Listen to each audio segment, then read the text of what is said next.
Halo Detikers, kembali lagi bersama saya Lutfi. Di konten sebelumnya kita udah bahas profilnya Mbak Lina dan kesehariannya Mbak Lina sebagai pengemudi bus nih. Nah sekarang kita mau coba tanya-tanya lagi nih soal fenomena kecelakaan bis yang ada di Indonesia nih. Kan akhir-akhir ini banyak banget kecelakaan yang disebabkan oleh bis. Nah menurut Mbak Lina sendiri gimana tuh Mbak tanggapannya Mbak? Tanggapan aku sih tentang akhir-akhir ini ya kan banyak nih bis kecelakaan gitu. Iya, Nah, betul. itu ya tapi gini Mas, masing-masing kembali ke drivernya masing-masing gitu karena kita kan kurang Mas, maksudnya itu kurang pandangannya itu kurang banget gitu. Nah. Jadi kita nyopir itu kan harus jaga jarak gitu. Betul. Nah kita tuh kalau nyopir nggak bisa, nggak usah terlalu gini banget gitu. Kita kasih jarak segini aja lah gitu. Nah sekali ini yang depan rem, kita tuh masih ada waktu jeda untuk ngerem, nggak sampai gitu. Nah terus kalau untuk kita tuh kayak mau nyalip gitu, kita tuh harus titis juga. Jangan asal cuma belok nebes tapi ujung-ujungnya nauzubillah menjalik nih ya, depannya gabrus gitu.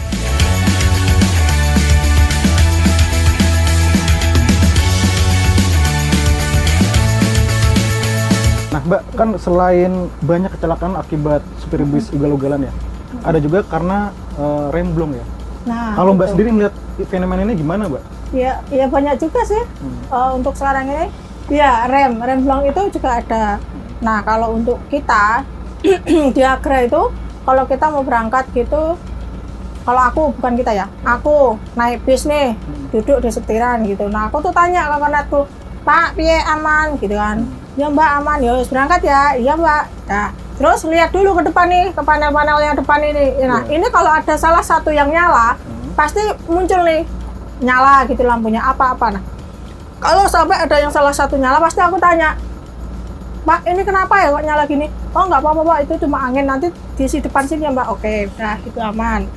Nah, tiba-tiba pas bawa nyetir, terus dalam keadaan banter gitu kan, tiba-tiba bunyi tit gitu. Biasanya gitu kita kelebihan speednya karena mentok gitu, kita harus ngurangi. Nah kayak gitu. Apalagi sekarang di Agra itu sudah dipasang GPS seluruh semua. Jadi dengan dipasang itu sekarang dari kecepatan itu, terus dari kita ngerem dadak gitu aja, sekarang kita udah terkontrol dari sini semua.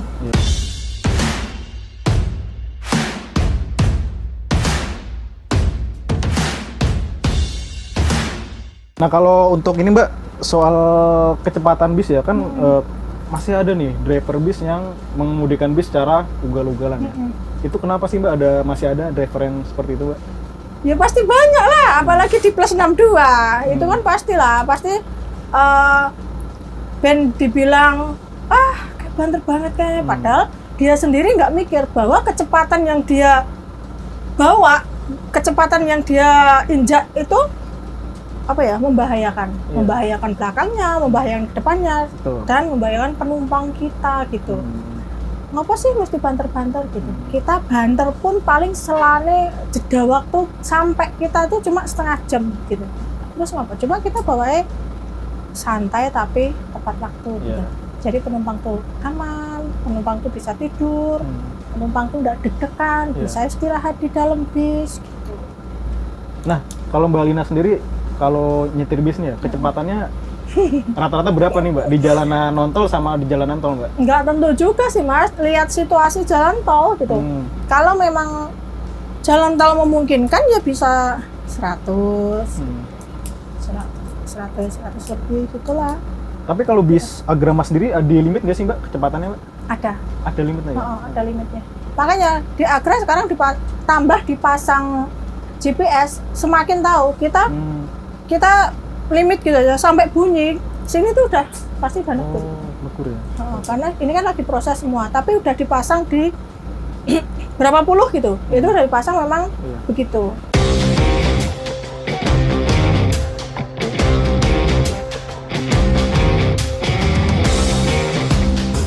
Kalau dari Agrama sendiri ada semacam pendidikan mitigasi ini nggak sih Mbak? Kayak kecelakaan gitu? Oh ada. Di pihak Agramas itu per berapa ya? Kalau untuk per 3 bulan sekali itu para driver semua di briefing, gitu semua. Nah di briefing itu kita pasti didampingi sama Pak Polisi. Jadi kita dari pihak Agramas itu mendatangkan Pak Polisi itu dari Polres. Jadi kita Pak Polisi, Pak Dishub, terus Pak Dapet, bapak-bapak mandor-mandor ini semua datang, terus kita briefing gitu. Nah kita nanti dikasih arahan sama Pak Polisi gitu, terus dikasih arahan sama Pak Dishub gitu. Itu per 3 bulan sekali. 3 bulan sekali. Ya kalau untuk dari Scania-nya sendiri kan kita dari Agra ini kan per 6 bulan juga diadakan sekolah Scania gitu. Jadi kalau untuk naik ke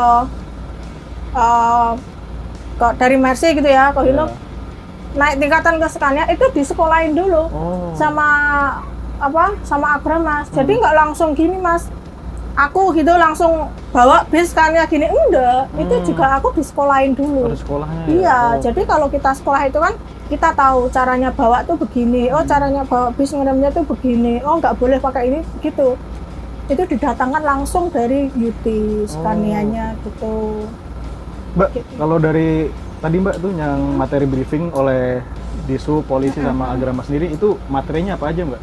Ya keselamatan, terus biasanya ya dikasih arahan gitu aja sih pokoknya. Apa sih dari Pak Polisi kan pastinya ya arahan untuk keselamatan perusahaan, keselamatan kita, dan terutama untuk penumpang nggak boleh ngeblong-ngeblong.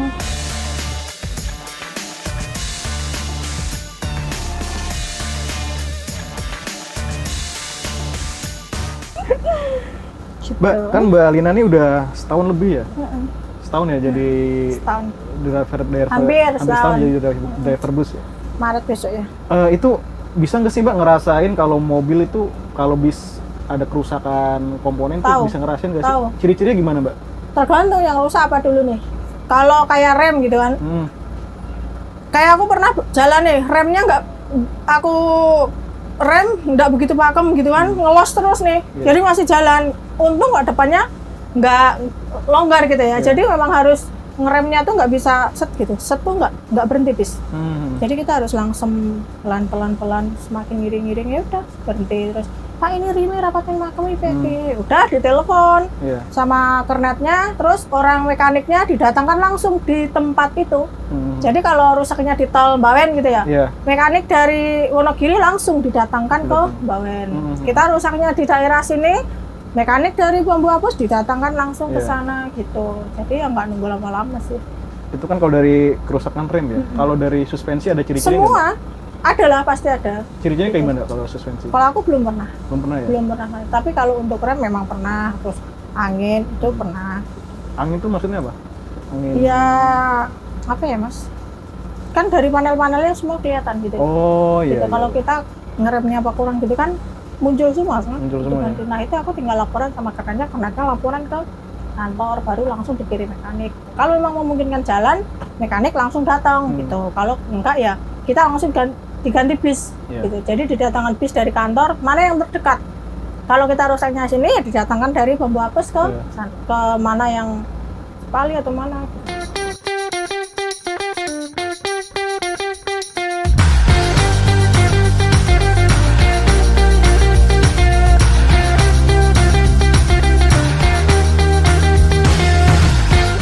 Selama Mbak jadi supir bis pernah ngalamin trouble di jalan nggak sih Mbak?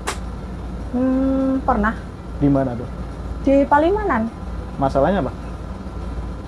Tekanan angin juga, jadi bunyi anginnya tuh nggak mau keluar atau gimana gitu loh.